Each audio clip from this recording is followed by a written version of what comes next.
అందుకే అరకులో నేను చేసింది ఒకటే, మిమ్మల్ని అందరినీ కోరుతున్నా, దొన్ను దొరని ఇక్కడ క్యాండిడేట్గా పెట్టాను. మీరు ఆయనకి పూర్తిగా సహకరించండి. ఎక్కడ ఏం చేయాలనేది నాకు వదిలిపెట్టండి, నేను చూసుకుంటాను వాళ్ళిద్దరిని కూడా.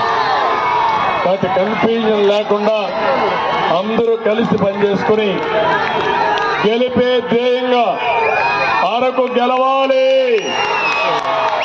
గెలిపిస్తామని గట్టిగా చెప్పండి కూడా చెప్పాలి. అరకు గెలవాలి, రాష్ట్రాన్ని కాపాడుకోవాలి. అరకు గెలుపు ద్వారా తెలుగు జాతి గెలవాలి. గెలిపిస్తారా అని మిమ్మల్ని అడుగుతున్నా, నమ్మకమైన అని మిమ్మల్ని అడుగుతున్నా. గట్టిగా చెప్పండి కూడా చెప్పండి, గెలిపిస్తామని. చాలా సంతోషం. మిగిలిన విషయాలని కూడా నేను ఎక్కడికక్కడ మాట్లాడతాను. ఈరోజు మీరు చూపించిన అభిమానం శాశ్వతంగా నేను బతుకున్నంత వరకు నా గుండెల్లో పెట్టుకుంటానని మరొక్కసారి మీ అందరికీ హామీ ఇస్తూ, నేను రావడానికి లేట్ అయింది, టెక్నికల్ ప్రాబ్లం, హెలికాప్టర్కి వచ్చింది.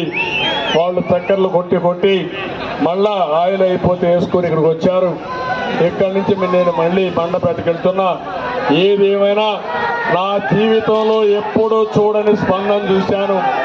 చాలా ఆనందంగా ఉంది, చాలా ధైర్యంగా ఉంది. మిమ్మల్ని చూస్తే గెలుపు మందే నమ్మకం వచ్చింది.